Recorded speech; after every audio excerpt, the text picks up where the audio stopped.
ataupun orang tua dan ataupun yang mewakili.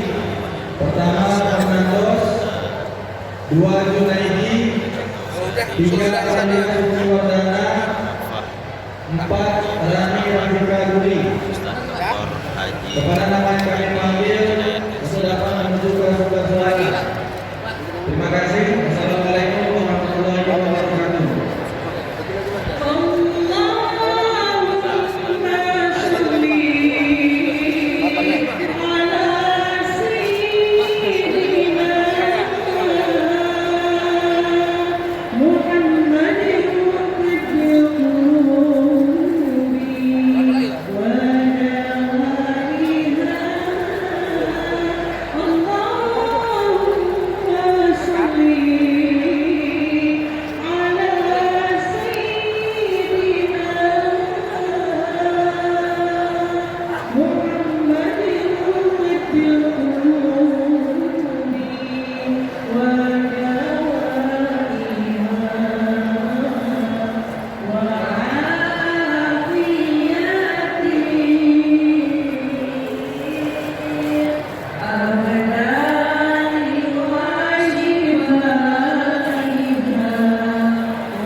Muhammad sallallahu alaihi wasallam. Allahumma shalli ala sayyidina Muhammad wa ala ali sayyidina Muhammad. Yang terhormat Bupati Bengkalis, Ibu Kasmani SOS MNP, berhadir bersama kita Asisten 1 Provinsi Riau, Dr. Abdus Haji Masrul Kasmi MSI, yang sangat-sangat kita muliakan, Ustaz Dr. Haji Adwa, se-Kabupaten Bengkalis. Alhamdulillah, kita tidak memperpanjang mukadimah. Kita awali dengan pembacaan kalam ilahi yang akan dibawakan oleh Ustaz Ahmad Hamzah. Dengan ta'zim, kami silakan.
Bismillahirrahmanirrahim.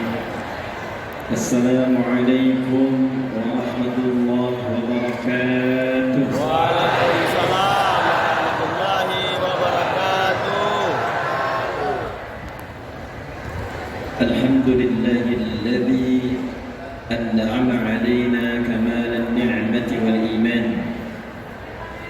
Wassalatu wassalamu ala rasulillahilladzi ursila rahmatan lil alamin bil hanan. Wa salawatullahi alaihi wa salamuhu tam wa ala alihi wa sahbihi wa dhurriyyatihi wa ummatihi ila yaumil mi'ad. Min baini aidir rahman wa ba'd. Yang kita banggakan, kita hormati dan kita doakan kepada Allah Subhanahu wa taala.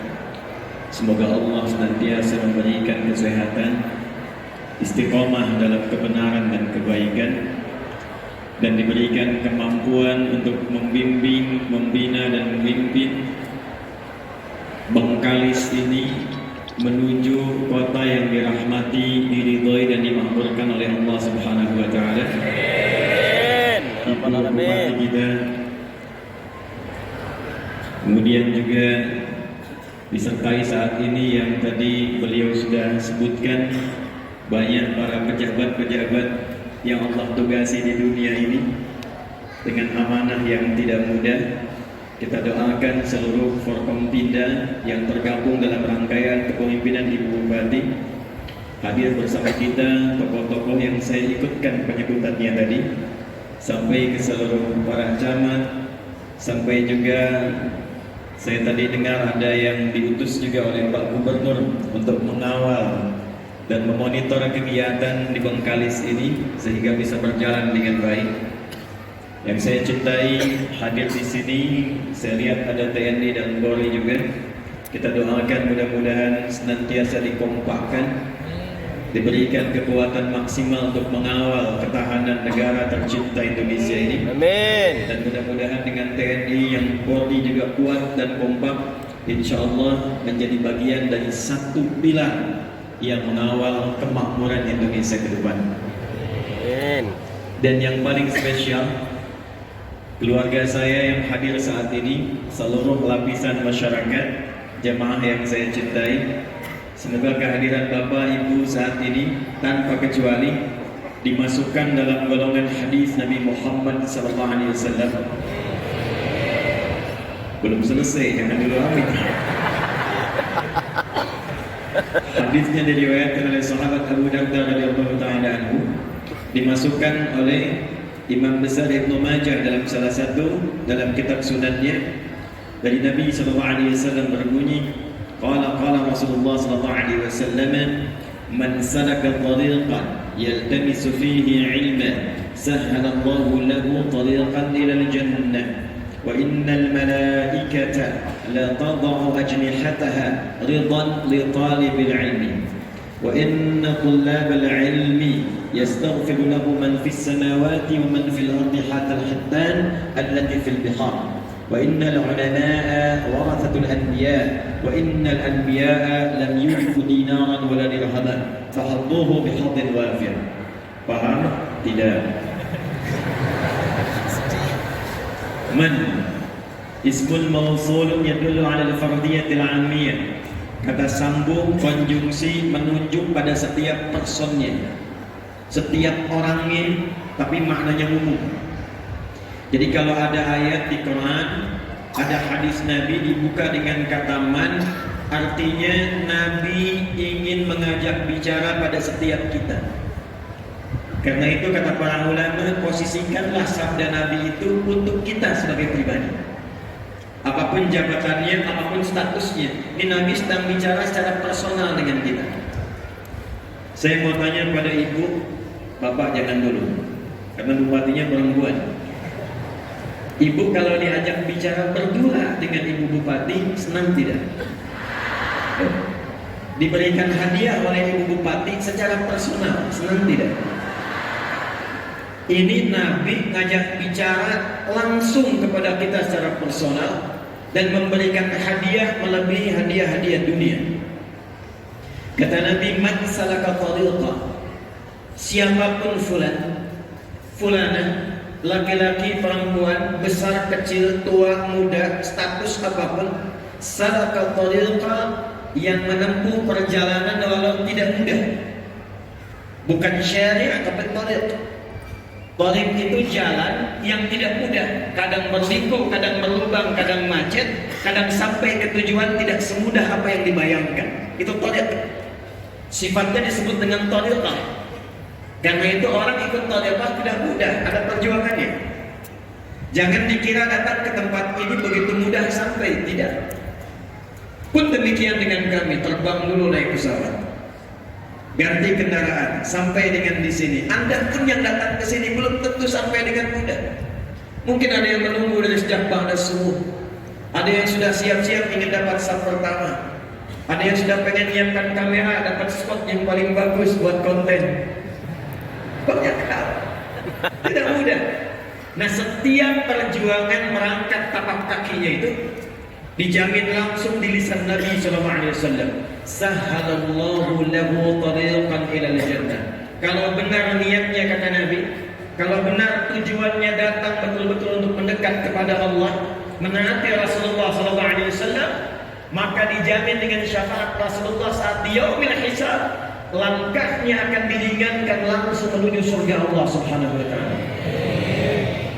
Wa innal malaikata, dan sejak orang itu berangkat, kalau niatnya benar, betul-betul untuk mendekati Allah, berhijrah mendekat pada Rasulullah, itu malaikat diperintahkan oleh Allah langsung, bentangkan sayapmu, berikan ridha kepada para penuntut ilmu itu. Bentangan sayap malaikat inilah yang menghasilkan 3 hal. 1, diperintahkan mengaminkan doa-doa yang dimohonkan oleh para penuntut ilmu. Karena itu jangan sepi dari doa. Sejak berangkat berdoa, di jalan berzikir, datang menunggu momennya berdoa.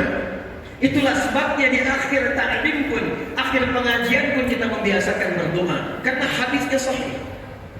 Kapan lagi doa dinaungi malaikat? Kapan lagi doa langsung diaminkan malaikat? Majlis ilmu itu peluangnya tinggi.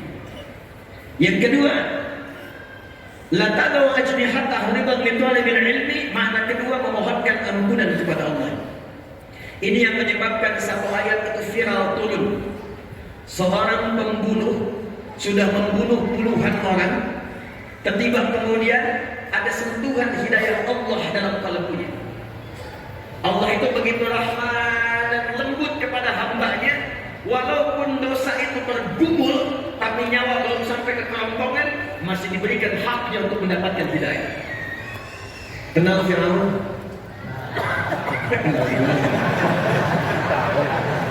Kecil-kecil udah kenal Firaun. Cuma di kali ada anak kecil kenal Firaun.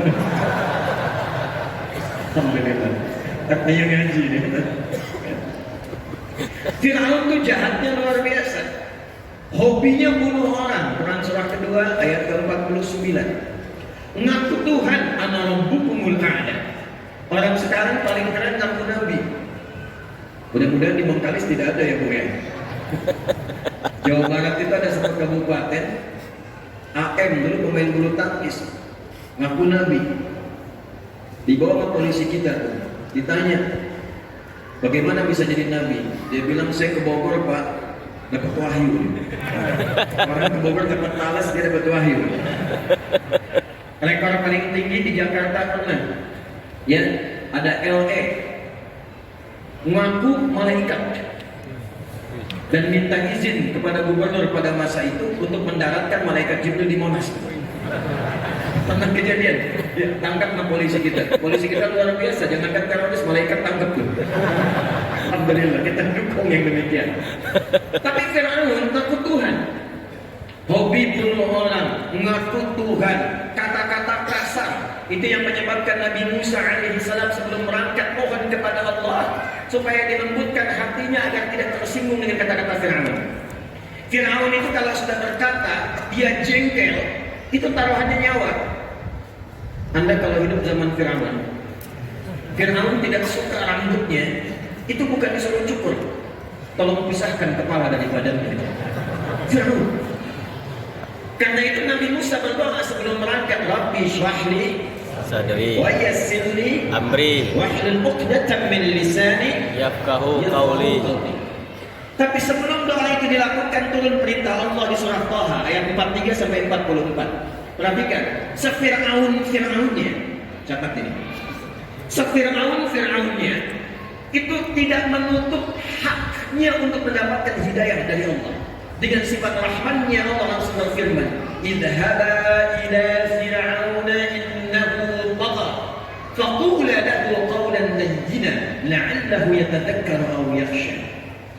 Musa dan Harun gak tanggung, dua nabi ditugaskan hanya untuk memberikan hak hidayah pada orang yang telah menyimpang.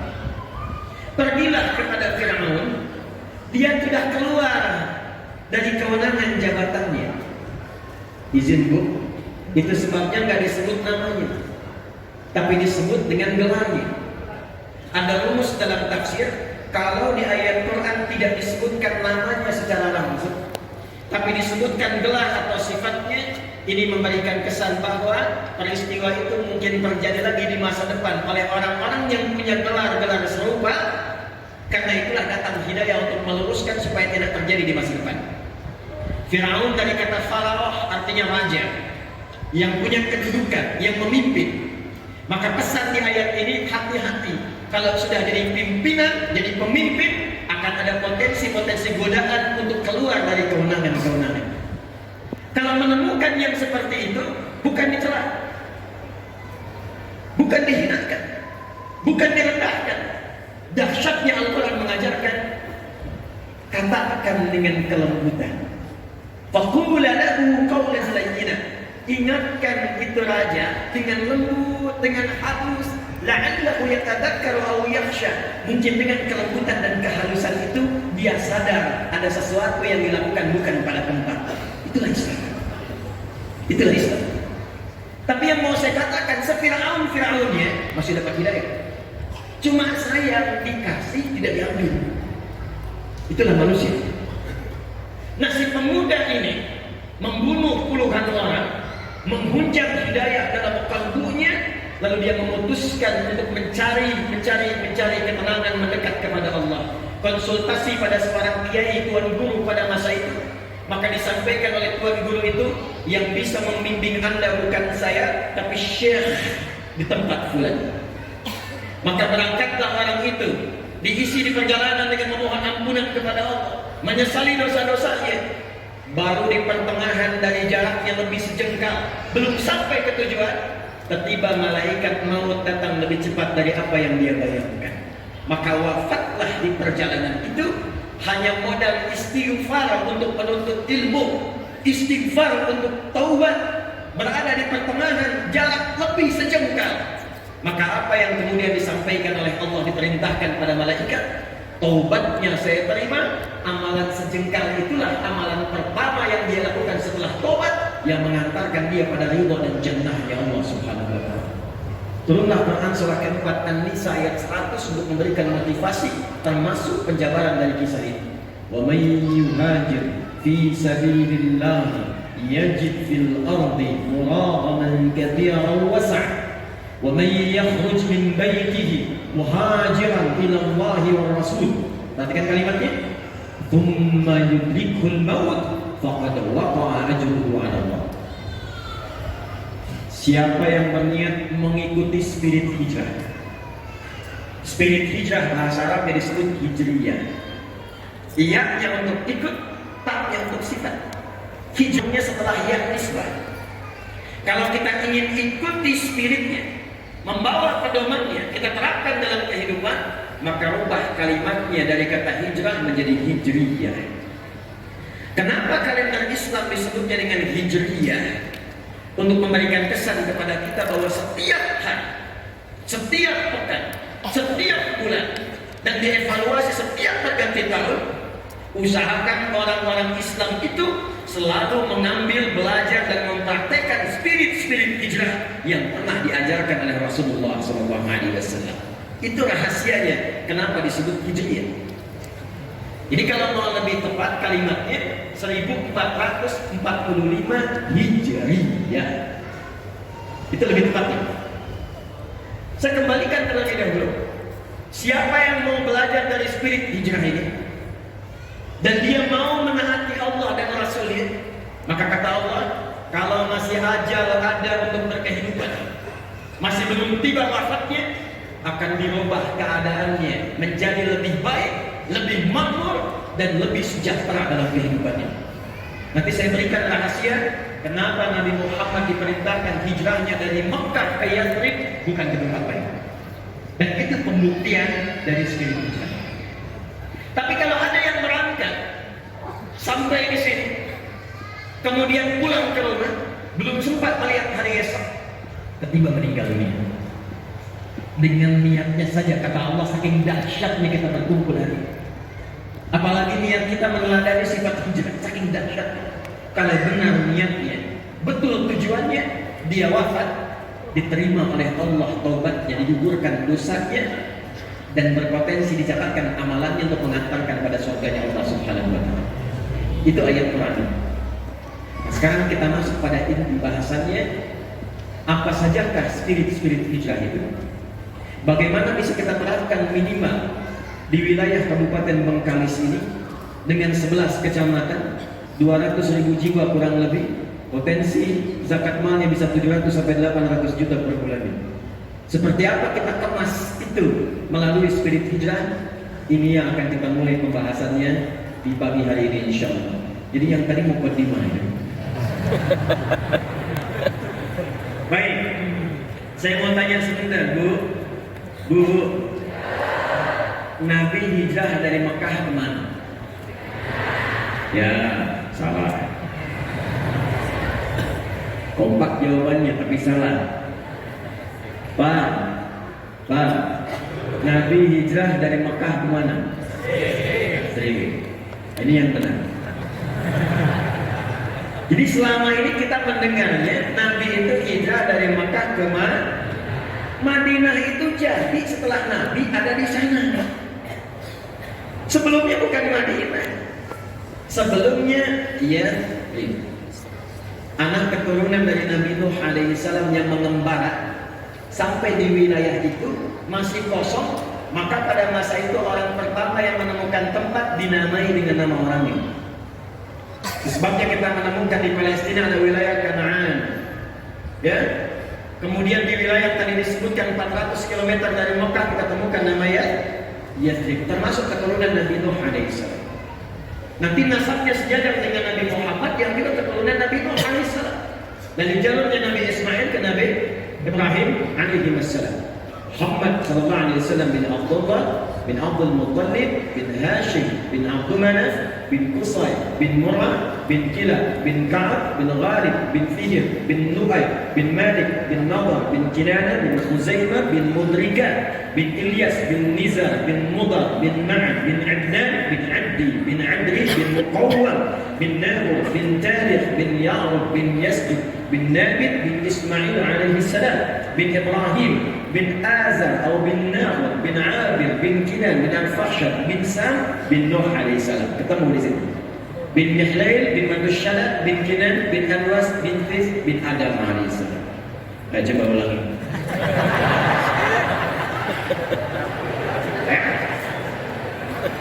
Nah, Yathrib ini kemudian menemukan tempat itu, lalu berkumpullah orang-orang yang datang duluan itu banyak yang datang dari Yaman awal-awal di situ. Makanya Yaman kata Nabi itu punya karakteristik pada umumnya lembut karena daerah pegunungan dan banyak pertanian. Memberikan pengaruh secara psikologi orangnya lembut, ramah. Terbawalah ke daerah Yathrib ramah. Ada viral-viral di era setelah Nabi Musa alaihissalam akan ada nabi terakhir orang hebat, orang ramah, orang lembut, orang toleran yang kelak akan mulai berdagang datang pertamanya ke wilayah Yathrib juga dan kelak hijrah ke sana. Maka berbondong-bondonglah orang Yahudi pun datang ke wilayah itu. Salinglah kemudian berkumpul dan muncul sifat keyahudiannya. Dimonopoli ekonominya, pasar dikuasai, riba muncul, ketimpangan muncul. Maka yang terjadi apa? Maaf, tidak stabil ekonominya. Dua, konflik muncul, fitnah muncul, pertikaian muncul. Suku besar Aus dan Khazraj diadu domba, 600 tahun tidak selesai konfliknya. Jadi kalau di Aus, kecamatan Aus ini ada yang meninggal, di Khazraj pun harus ada yang wafat. Ekonomi tidak stabil, konflik sosial tinggi, kriminal banyak. Sampai orang Arab menyimpulkan, kalau Anda ingin melihat sejelek-jeleknya pasar setelah pasar yang di Irak itu, maka pasar yang paling jelek di wilayah Arab, wilayah Yathrib. Ya ideal. Tapi yang paling menarik, kenapa Nabi Muhammad SAW diperintahkan oleh Allah hijrahnya ke Yathrib? Padahal Taif sudah maju. Taif itu maju, buah-buahannya banyak, kotanya bagus. Tapi qadarullah begitu masuk Taif kok dilempari, jangan masuk sini. Itu ada hikmahnya. Itulah sebabnya ketika malaikat menjaga dua gunung turun mengatakan, ya Rasulullah ya Muhammad sallallahu alaihi wasallam, mud yadaika ila as-sama' aw kama qala, angkat tanganmu ke langit, mohonkan pada Allah supaya aku mengangkat dua bukit ini untuk menghimpit semua orang Taif itu yang telah melemparimu. Kata Nabi, jangan lakukan. Fa innahum qaumun la ya'lamun. Karena mereka cuma kaum masyarakat yang belum paham saja, belum tahu.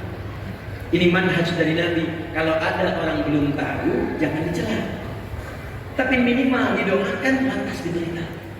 Mungkin dengan doa itu dia menjadi tahu dan menjadi baik di kemudian hari. Maka kata Nabi, kelak insya Allah aku bermohon kepada Allah, akan muncul di bumi Taif laki-lakinya, perempuannya, remajanya, anak kecilnya, yang mereka mengatakan asyhadu an la ilaha illallah wa asyhadu anna Muhammadar Rasulullah.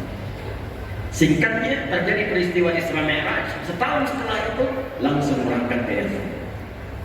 Ini yang akan kita terangkan, ini yang akan kita bahas.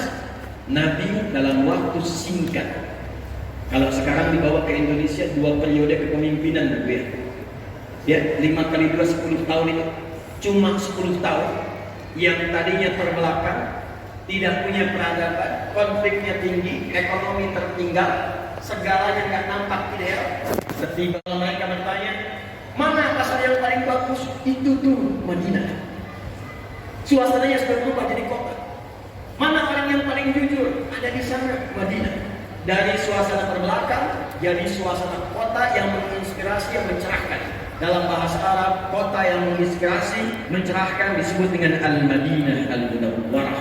Itulah sebabnya diabadikan nama ini sampai dengan saat ini untuk memberikan pesan. Siapa yang ingin belajar menata kota yang tadinya terbelakang, mungkin tidak dikenal, mungkin belum ada pengetahuan yang hebat, mungkin belum stabil ekonominya, maka belajar dari spirit hijrah. Kalau benar dipraktekkan, maka dia bisa menjadi seperti kota-kota yang pernah dijelajahi oleh sahabat. Tidak ada satupun sahabat yang belajar dari kurikulum ini menginjakkan tapak kaki di setiap tempat kecuali tempat itu maju. Lihat Andalus, Iberia, Spanyol, Portugal. Itu sebelum Ronaldo lahir. Pique muncul, Xavi muncul, Barcelona, Real Madrid, Sevilla muncul semua. Itu nggak ada apa-apanya terbelakang. Kapan jadi maju punya peradaban 7 abad? Ketika seorang gubernur namanya Musa bin Usair memerintahkan Tariq bin Ziyad, Pangdam 45 wilayah provinsi Afrika Utara pada masa itu, berangkat ke Iberia. Rakyat Andalusia meminta untuk membawa nilai-nilai keislaman dipraktikkan di sana.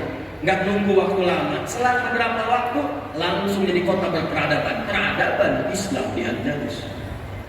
Eropa yang sekarang maju dapat dari mana pedomannya?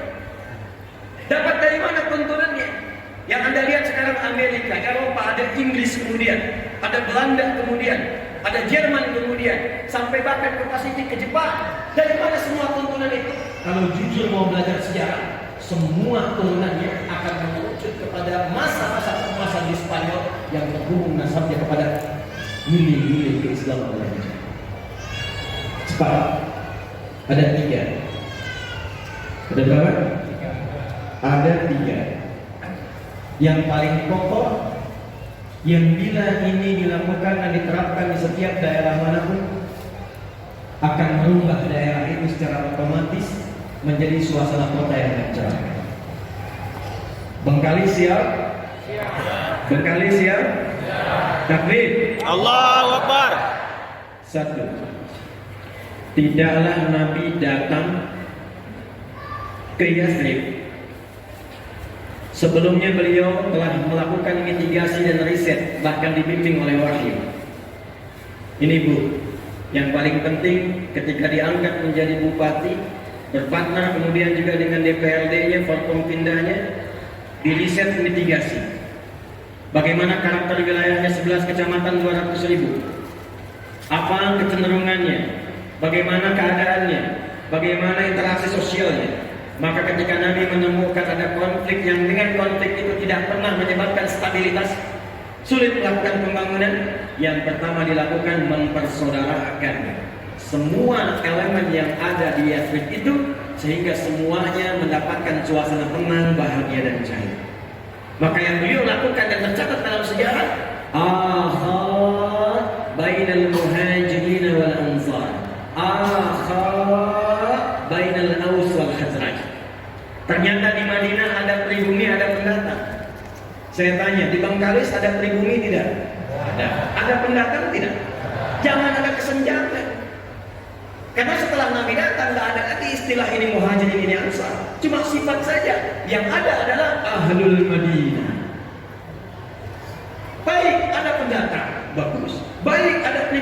bagus. Ketika kemudian keduanya dipersaudarakan dan sepakat dengan visi yang sama, bangun Bengkalis, makmurkan Bengkalis, sejahterakan Bengkalis, dan niatkan dengan niat yang benar. Itu modal dasar untuk membangun suasana kota. Dan hebatnya orang pribumi sampai disebut Ansor pada masa itu, ini dahsyat.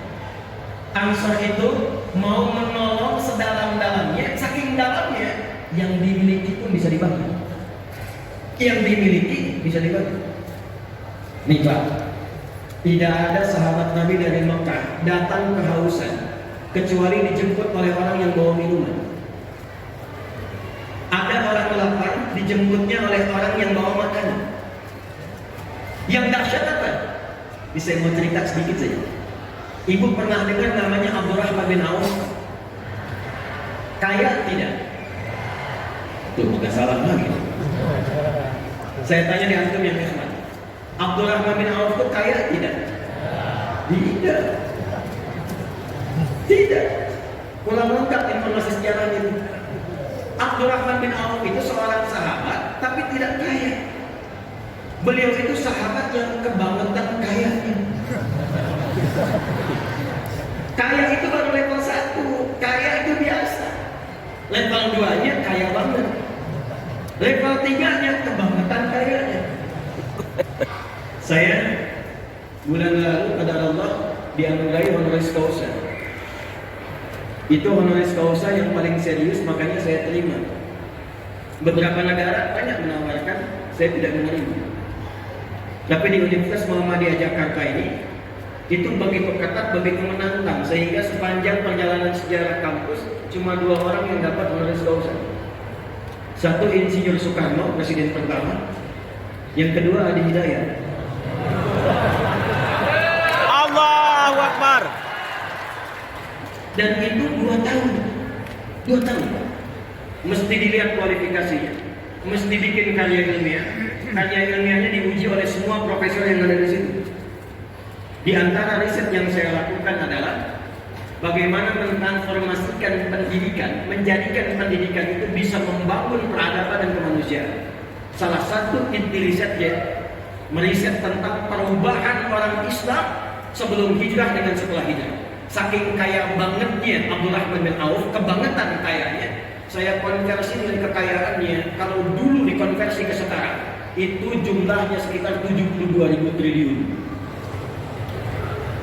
Elon Musk itu baru turun hartanya dari 3.000 jadi 2.800. Jeff Bezos cuma 1.800. Orang paling kaya sekarang 3.000 triliun. Abdurrahman bin Auf 72.000 triliun. Kebangetan kan? Uthman bin Affan itu hampir 50.000 triliun.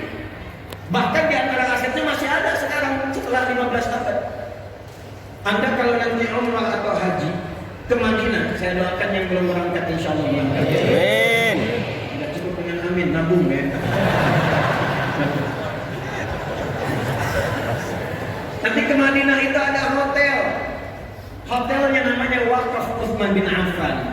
Punya hotel setelah 15 abad, orang yang nggak ada.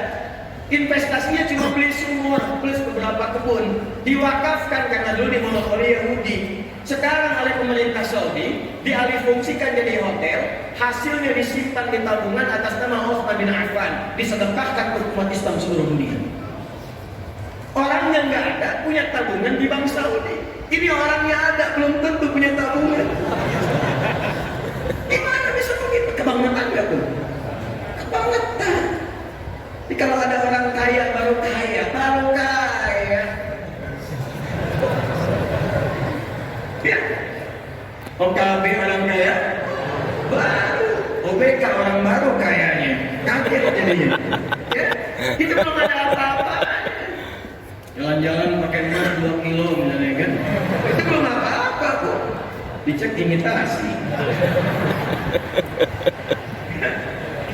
Pakai mobil kayak yang bagus, laporan ini dicek minjem. Ya cuma endorse. Itu belum masuk levelnya, yang dulu kayak beneran. Tapi kapan itu terjadi? Ternyata setelah hijrah. Setelah hijrah.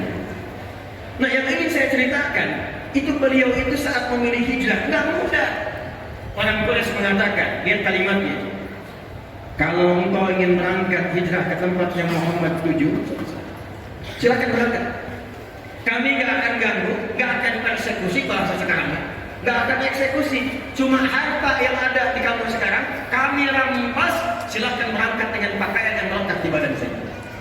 Orang Quraisy ingin menunjukkan kepada masyarakat kalau hijrah itu jatuh fakir, hijrah itu terhina, hijrah itu tidak akan pernah sukses. 400 km kurang lebih harus ditempuh dari Mekah ke Yatsrib, jalan kaki, jangan harap ada kendaraan seperti sekarang. Belum terus selamat. Saya tanya Bapak, Bapak kalau disampaikan pilih mana? Hijrah berangkat dari sini, misal harus jalan ke Bekasi, atau tinggal di sini di Kecamatan Mandau dengan segala fasilitas yang luar biasa, mobil mewah, rumah megah, harta banyak, atau tinggalkan semua itu untuk mendapatkan hidayah Allah, pakai pakaian melekat di badan saja ke Bekasi. Pilih tinggal atau berangkat?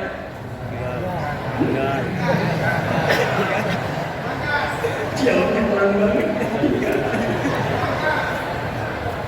Emang gak mudah. Nanti kita lihat kuncinya apa. Ternyata Abdullah bin Awf memutuskan saya berangkat. Nanti kita akan belajar pada kunci yang ketiga. Kalau ini ada dalam jiwa kita, dunia kecil lewat semua. Kuncinya 3. Nanti yang ketiga yang akan kita ambil. Tapi yang dahsyat, istri ditanya, Bu. Karena memang kalau masalah hijrah, suami istri itu kadang-kadang juga belum tentu sama semua. Istrinya ditawari, tenang dulu, maaf ya, saya ke perempuan dulu ke asal. Kata orang Quraisy, kalau kamu ikut suami, pakai pakaian yang melekat di badan saja, silakan berangkat, belum tentu selamat. Tapi kalau kamu memilih tinggal di Mekah, kami berikan semua harta suamimu, kami jamin keamananmu, dan kami berikan kesempatan pilih laki-laki mana yang terbaik di Mekah ini untuk dinikahi, kami fasilitasi pernikahannya. Tenang ya Pak. Bu, anggap suami Bapak nggak ikut saat ini. Kalau ibu ditawari seperti itu, silahkan berangkat dengan pakaian yang melekat ikut suami, atau tinggal di Bangkalis ini, semua harta suami diberikan, difasilitasi, boleh nikah manapun pria yang diinginkan difasilitasi oleh pemerintahan setempat. Ibu kalau ditanya demikian, saya tanya, ikut suami atau tinggal? Jujur. Mas.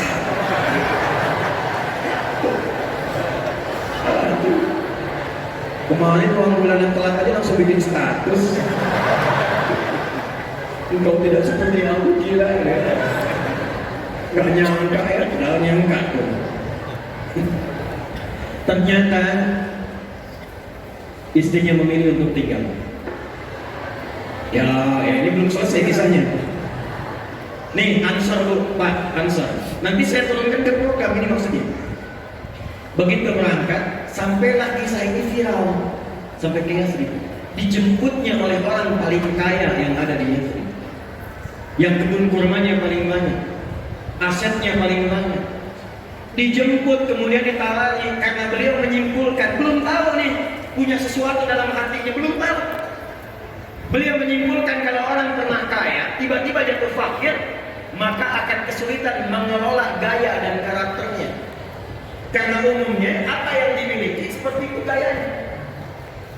Kalau cuma sepeda, naiknya naik angkot, turunnya kan menunduk tawadhu, setelah itu sedekah. Udah punya mobil bagus, pakai jas, gayanya kan beda. Buka pintu aja udah nggak bisa. Jadi, nah itu rumusnya dalam fisika bab gaya, F1 sama dengan F2. Apa yang masuk itu yang keluar. Tapi kan belum selesai, ada namanya hukum Pascal, hukum tekanan. F berbanding lurus dengan P, gaya berbanding lurus dengan tekanan. Semakin banyak gaya, semakin tertekan hidupnya. Itu yang menyebabkan orang banyak gaya itu banyak tekanannya, padahal kredit mobilnya. Ya. Itu yang menyebabkan goncangan di kehidupan public figure. Ya, kalau nggak ada bimbingan yang tadi, disimpulkan jangan-jangan sahabat saya begini, sahabat. Tawarannya sederhana. Akhil karim, saudaraku yang mulia wa kamakal, sami'tu annaka kunta ghaniyyan. Saya dengar Anda pernah kaya. Kalau pengen kaya lagi, khudh nisfa mali, ambil setengah kekayaan saya. Bukan main-main. Saya dengar Anda ditinggalkan istri dan keluarga. Kalau pengen nikah lagi, pilih perempuan paling cantik di Afrika ini. Sekalipun keluarga tuh aku fasilitasi pernikahannya. Gantian ya Bu. Ini wajahnya udah nunggu masalahnya. Kalau antum pada ikhwan ditawari demikian, ketemu orang mengatakan kalau pengen kaya ambil setengah kekayaan saya. Kalau pengen nikah lagi, saya fasilitasi dengan siapapun dan pilih yang paling sesuai menurut Anda. Pertanyaan saya, anggap istri nggak ikut. Kalau antum ditawari demikian di posisi Abdurrahman bin Auf, antum memilih diterima atau tidak ditolak sama sekali? Sebab saya cuma kalau ini ditolak juga saya tahu jawabannya. Karena belum mantap nih yang dimiliki Abdurrahman bin Auf itu dalam jiwanya yang dirasa oleh Nabi. Yang nanti kita akan bahas. Begitu ditawari kata Abdurrahman bin Auf, jazakallahu khairan. Semoga Allah berikan pahala kepada Anda. Kalau ada yang menawari kebaikan, sekalipun kita tidak bisa mengambilnya, minimal doakan dalam kebaikan. Hari ini Ainal Aswaq, cukup tunjukkan kepadaku di mana pusat bisnisnya, di mana pasarnya. Cuma dalam 2 tahun mempraktekkan apa yang Allah kemudian bimbingkan lewat Rasulullah, berubah jadi orang terkaya nomor 3 di Yathrib. Cuma dalam 3 tahun menjadi orang terkaya nomor 1 di Yathrib, dan jadi orang paling hebat di masanya dalam hal kekayaan. Apa yang dicontohkan oleh Nabi mempersaudarakan itu, Bu, Pak. Maka bagaimana cara prakteknya? Saya pernah menyampaikan rumusan ini di beberapa kota, kabupaten dan provinsi di Indonesia, dan hasilnya cukup signifikan. Bu, Pak, pemangku kepentingan, ada hadis Nabi memberikan isyarat akan tiba satu masa pasar-pasar itu diaksesnya akan sangat cepat sekali. Bahasa kitanya akan muncul era digitalisasi. Pada masa itulah terjadi kata Nabi taqarrubul zaman. Masa itu begitu singkat, setahun kayak sebulan, sebulan kayak sepekan, sepekan kayak sehari, sehingga semua cepat mudah diakses. Sekarang saya ceramah, sekarang bisa diakses di Amerika, sekarang bisa diakses di Saudi Arabia, cepat sekali. Maka manfaatkanlah teknologi itu buat program. Contohnya Amin Ansor Muhajirin. Mitigasikan 11 kecamatan siapa yang sudah matang masuk kualifikasi Ansor. Klasifikasikan kelas menengah ke bawah itu dalam klasifikasi Muhajirin. Bikin aplikasi, masa nggak ada yang bisa satupun 200.000 orang. Hayal seorang datang, bikinkan aplikasi, dan di situ buatkan tagline-nya Amin Ansor Muhajirin. Masukkan ke aplikasinya, jadikan kemudian persaudaraan setiap kecamatan itu. Kalau ada satu desa membutuhkan sesuatu, tinggal masukkan aplikasi. Di sini butuh pengeboran air. Siapa dari kalangan Ansor yang kira-kira ingin terlibat di dalamnya? Itu tanpa harus menggunakan anggaran belanja daerahnya. Setiap orang bisa bergerak untuk membantunya. Karena semua manusia punya fitrah. Jika satu butuh kompor, tidak harus minta bupati. Begitu viral, muncul akan datang yang lain. Saya bagian kompornya. Yang satu mengatakan saya bagian berasnya. Itu rumahnya akan rubuh. Kita ingin punya gerakan untuk perbaikan rumah. Viral kan? Sebengkalis muncul. Jadi Ansor Muhajirin. Kalau semua ini dipersaudarakan dan dilatih dalam sholat berjamaah, demi Allah saya katakan kuat sabdi. Itulah hijriah. Jadi satu Al-Muharram itu bukan datang ngundang penceramah kadang-kadang yang kondang, ceramah dengan pulang, bukan sekedar itu. Begitu banyak yang dikeluarkan, persiapan, kadang anggaran, kadang biaya, kadang pikiran. Kalau kita nggak dapat apa-apa, rugi. Pulang dari sini siap bersaudara? Siap. Awas jangan sampai sholat tapi nggak kenal siapa yang ada di sampingnya. Itu nggak diinginkan. Makanya disebut jamaah. Jamaah. Nggak jamaah itu apa? Jamaah itu sifatnya disebut al-jumu'ah. Akar katanya al-jam'u. Al-jam'u itu duduk, kenal antara yang duduk, saling memperhatikan di antara yang duduk. Itulah al-jam'u. Kumpulannya disebut jamaah. Makanya nggak ada di zaman Nabi orang datang ke masjid dengan jamaah, sholat jamaah, mengaji jamaah itu kecuali kenal siapa yang datang, tahu kebutuhannya. Nggak ada Nggak ada orang lapar masuk masjid ketika pulang selesai urusan kasarnya. Itulah jamaah. Saya membayangkan kalau ada dalam satu masjid setiap pekan bahkan Jumatan, setiap hari bahkan kemudian berangkat. Di situ ada dokter, di situ ada jamaah yang lain. Ketika ada satu pasien merasakan sakit di antara keluarga dekat, sakit di rumah sakit, bertemu dengan dokter, konsultasi, diberikan resep sakit. Ada orang yang punya pekerjaan, datang kemudian orang yang Allah berikan amanah kepadanya kelebihan dari usahanya, konsultasi, diberikan jalan berapa ketemu pekerjaan. Itulah sebabnya setelah dipersaudarakan, Nabi menerapkan hukum kedua. Bangun tempat persatuan yang bernama masjid. Apa namanya? Maka disinilah perannya datang. DMI, MUI, Basnas datang semuanya buat mitigasi. Jangan sekedar jadikan masjid hanya untuk tempat sholat saja. Zaman Nabi masjid tempat solusi, tempat bersatu, tempat ta'aluk. Kenapa? Jadi tahu siapa yang ada di sampingnya. Jangan sampai jamaah tapi nggak kenal siapa yang di sampingnya, nggak tahu siapa yang datang, nggak kenal tetangganya. Itu bukan jamaah. Itulah Islam. Itulah Islam. Dan dahsyatnya setelah itu muncul yang ketiga. Ini akan saya percepat. Nabi perhatikan bagaimana caranya supaya masyarakat tidak gelisah urusan dapur. Alladzi at'amahum min ju'. Rakyat itu semangat membangun, kompak dengan pemerintahannya. Kalau urusan dapurnya terpenuhi, gimana caranya ekonominya stabil? Maka Nabi stabilkan urusan ekonomi dan pasarnya. Disepakati bikin piagam Madinah. Harga sekian, dipiralkan.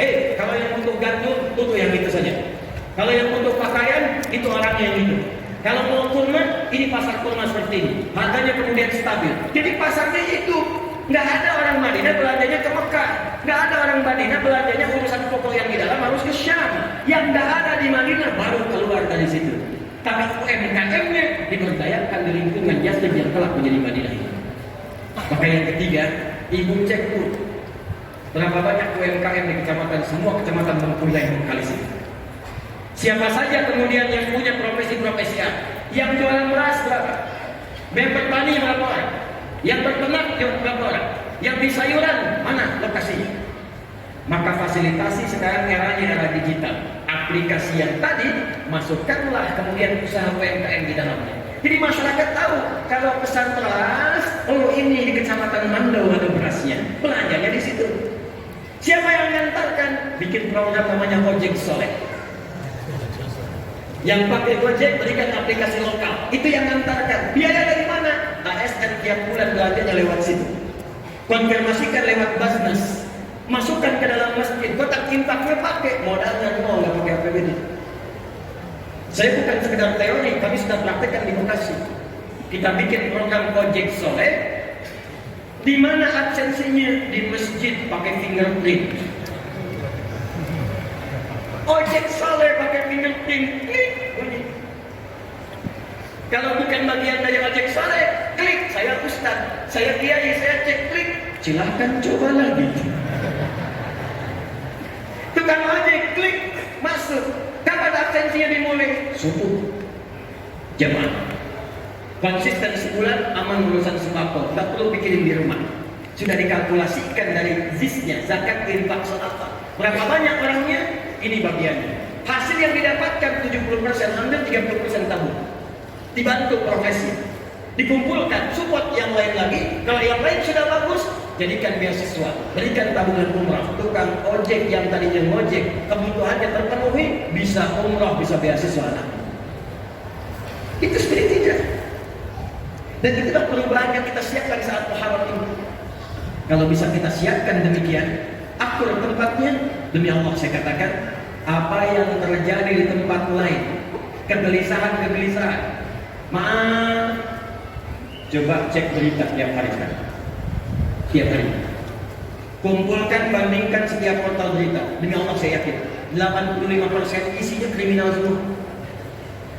Tanya sama teman-teman polisi kita sebentar lagi.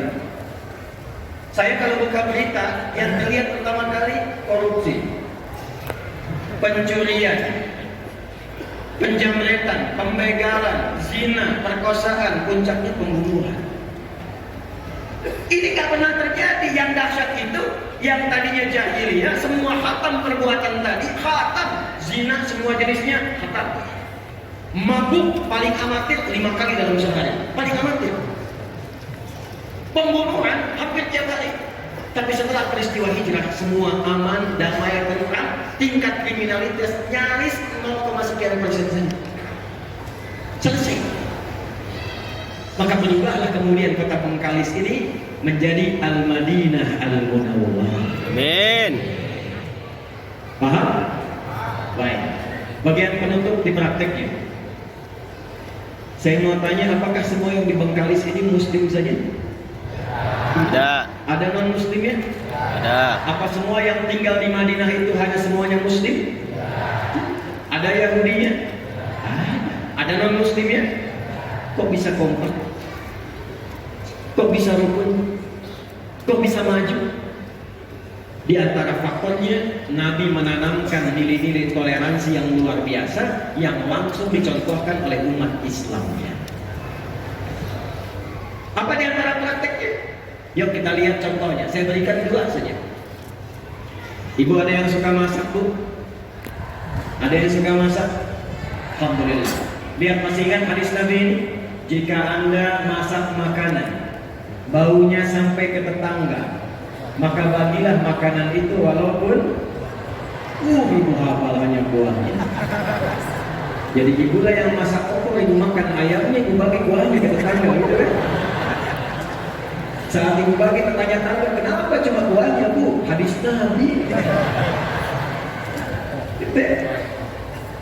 Itu maksudnya, kalaupun ada bumbu-bumbu yang kadang orang salah paham karena mencium bau tak sesuai masakannya. Sekarang ada bumbu rendang yang dimasak tempe, bumbu opor yang dimasak singkong. Supaya tak salah paham, kirimkan keadaannya supaya dia mengerti apa yang dimasak itu. Tapi saat dikirimkan itu, apakah Nabi mengatakan kalau tetangga Anda orang Islam saja? Betapa banyak non muslim dikirimkan. Allahu Akbar. Dan yang paling indah itu ketika diberikan, bertanya, Anda baik sekali. Perhatikan jawabannya. Bukan. Allah yang memerintahkan saya untuk berbagi. Anda masak, tetangganya mungkin bukan yang muslim saja. Ada yang Kristen, mungkin Hindu, mungkin Buddha. Masak. Datangi. Anda sampaikan begitu keluar, pagi Bu, ini kebetulan saya masak rendang 1 panci. Ibu baik sekali. Bukan, Allah yang memerintahkan saya berbagi. Maka selama hidup dia kenal kalimat Allah dari lisan itu. Besoknya dia kembalikan panci, Bu, yakin saya. Dia sudah bisa mengucapkan Assalamualaikum. Ibu keluar, Waalaikumsalam. Ibu mengembalikan panci, iya. Sekaligus nanya, kira-kira hari ini Allah perintahkan berbagi lagi kan?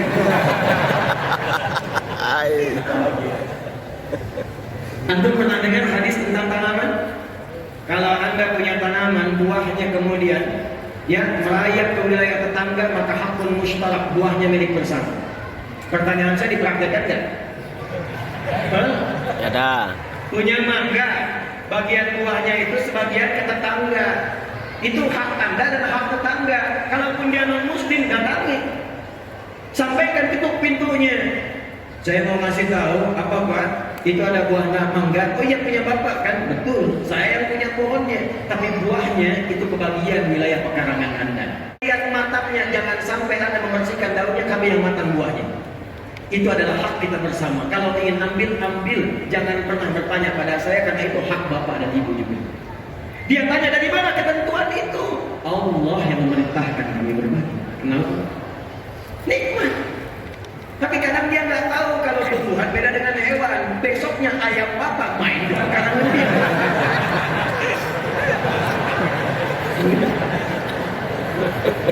Dia datang siang-siang ketemu Bapak, Masya Allah Pak, Tuhan Bapak itu luar biasa katanya. Kemarin kami dikirim mangga, sekarang dikirim ayam.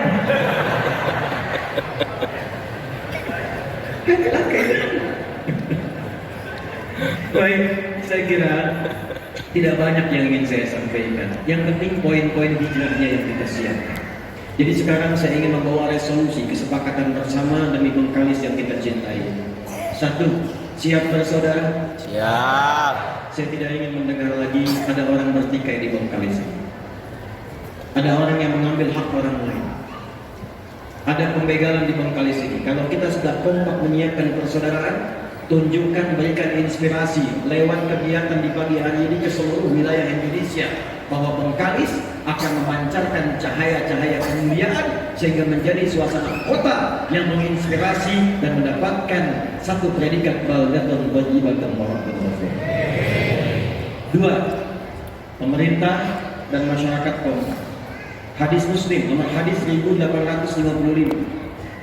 Perawinya namanya Auf bin Malik al-Ashja'i. Diriwayatkan oleh Imam Muslim, dicantumkan dalam salah satu kitab sahih. Kalau ingin kompak, maka kata Nabi rumusnya sederhana, hadis sahih.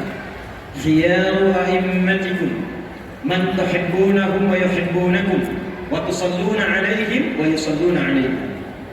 Kalau Anda ingin menemukan pemimpin-pemimpin yang baik, bupatinya baik, wakilnya baik, DPRD-nya baik, ya, kemudian apalagi Kapolresnya kemudian baik, Polseknya baik, kemudian di TNI-nya, Kodimnya, kemudian Danramilnya, baik sampai ke bawahnya. Kuncinya satu. Kata Nabi, berusahalah untuk saling mendoakan sehingga tertanam rasa cinta di dalam. Doakan beliau-beliau itu. Karena hisabnya tidak mudah, tidak ringan.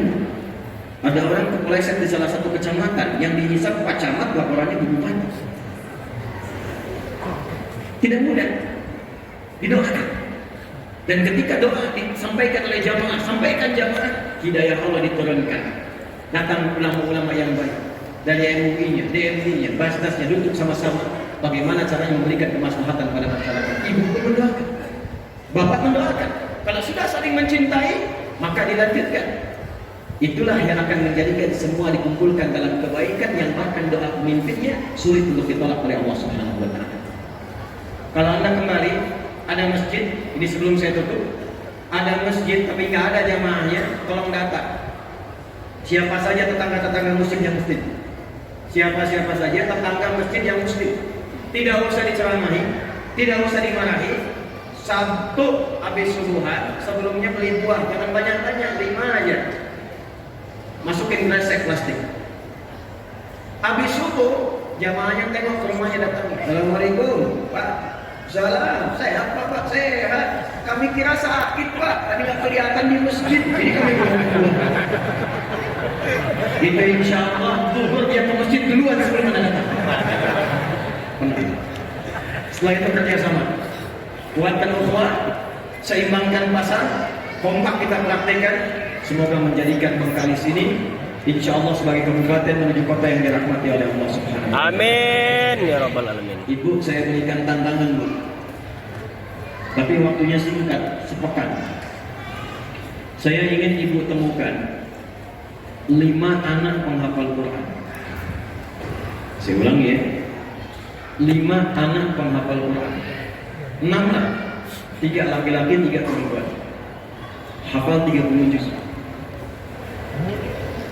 2 bisa bahasa Arab. Hafal 30 juz, lancar bahasa Arab. Insya Allah kami berikan beasiswa untuk kuliah ke Timur Tengah, full sampai S3. Dan kita buat kontrak untuk kembali ke Bengkalis membangun daerahnya. Kerjasama dengan MUI-nya, kerjasama dengan wilayahnya. Tolong temukan dalam sepekan kami diberikan 30 kuota untuk tahun ini. Keberangkatan pertama ada yang ke Tripoli. Tahun depan insya Allah ada Madinah, ada Ummul Qura, ada Jamiah Ibnu Sa'ad yang di Saudi, ada kemudian yang di Sudan, kita tunggu stabilitasnya. Ada yang di Turki, ada yang di Tripoli, ada yang di Al-Azhar di Mesir. Saya akan berikan insya Allah tahun ini 6 kuota. Kemarin di Sumbawa, bupatinya saya kasih challenge, langsung menemukan 10 orang. Dan kita sedang seleksi. Yaitu tambahan dari beasiswa tadi yang disampaikan. Yang kedua, saya ingin tambah lagi. Tadi kan baru 2 orang, itu belum cukup. Yang S1, S2. Ada yang dari Umriya di sini, perwakilan. Ya, Tolong nanti saya berikan tambahan 2 lagi ke Umri, S1 sampai S3. Selesaikan sampai dengan S3, ya. Masuk S1, S2, S3. Itu nggak usah pakai APBD. Kami insya Allah dari Kuantum Akhir Institute yang membiayai sampai selesai. Ya, syaratnya satu lagi, hafal Quran 30 juz. Jelas? Paham insya Allah? Alhamdulillah, saya kira itu yang bisa disampaikan yang menjadi kita menutup dengan doa di kesempatan siang hari ini. Mudah-mudahan semua yang datang dirahmati oleh Allah Subhanahu wa taala. Amin. Diridhai, disehatkan, dikuatkan dan diberkahi kota ini dalam kebaikan. Amin. Allahumma taqabbal minna innaka antas samiul alim. Wa tub 'alaina innaka antat tawwabur rahim. Nahmaduka hamdan kama 'allamtana an nahmadak wa nashkuruka shukran kama 'allamtana an nashkuraka antal muqaddim wa antal muakhir bi yadikal khair. إنك على كل شيء قدير. ربنا نصلي ونسلم على حبيبك الكريم ورسولك المصطفى الأمين سيدنا محمد وعلى آله وصحبه أجمعين. ربنا لا تدع لنا في مقامنا هذا ذنبا إلا غفرته. Ya Allah, kalau ada pun dosa hadir di sekitaran masjid ini, di dalam majlis ini, jangan biarkan dia pulang sebelum kau ampuni seluruh dosa-dosanya. Wala hamman illa farajtah. Jika ada di antara kami yang tengah hadir dengan kegelisahan, jangan biarkan dia pulang kecuali kau telah tenangkan keadaan hatinya. Allahumma wala azran illa yasartah. Ya Allah, kau maha mengetahui, boleh jadi ada satu di antara kami yang akan membawa kesulitan di pekerjaannya, di rumah tangganya. Mohon jangan biarkan dia pulang kecuali kau telah angkat dan hilangkan seluruh kesulitannya. Wala maridan illa syafaita. Jika ada di antara kami yang kau uji dengan penyakit seberat apapun, maka mohon angkat dan sembuhkan penyakitnya. Allahumma barik ya Allah hadil muhafazah baldatan tayyibatan wa tardaha hadil baladiyah ya arhamar rahimin kama tuhibbuha wa tardah. Ya Allah, mohon berkahi kota Bengkalis ini, kabupaten ini ya Allah, dengan seluruh penduduknya, para pemimpinnya. Berikan keberkahan yang sempurna yang mendekatkan masyarakat ini kepadamu dengan kedekatan terbaik ya Arhamar Rahimin. Allahumma ya Rabbal Alamin ati anfusana taqwa wa zakkiha anta khairu man zakkaha anta waliyuha wa maulaha. Alif baina qulubina wa jadidna min at-tafarruq. Ya Allah, lembutkan hati kami untuk bersatu dalam kebaikan. Jauhkan kami dari perpecahan. Mohon jaga negara kami Indonesia ya Allah dalam keadaan bersatu, baik, tercerahkan, makmur seperti yang kau ridhai. Jauhkan kami dari perpecahan ya Allah yang menuju pada keterpurukan. Ihfaz ya Allah ulama'ana waj'alhum mukhlasin lak ad-din. Ya Allah, mohon jaga dan berikan hidayah pada para ulama kami, tuan guru kami, dan ikhlas dalam berdakwah, mencerahkan, menyatukan umat, mengajarkan kebaikan-kebaikan yang mendekatkan kepadamu dan Rasulullah sallallahu alaihi wasallam. Rabbana atina fid dunya hasanah wa fil akhirati hasanah wa qina adzabannar. Wassallallahu ala sayyidina Muhammad wa ala alihi wa sahbihi ajma'in. Wa akhiru da'wana subhanaka Allahumma wa bihamdika asyhadu an la ilaha illa anta astaghfiruka wa atubu ilaik. Walhamdulillahi rabbil alamin.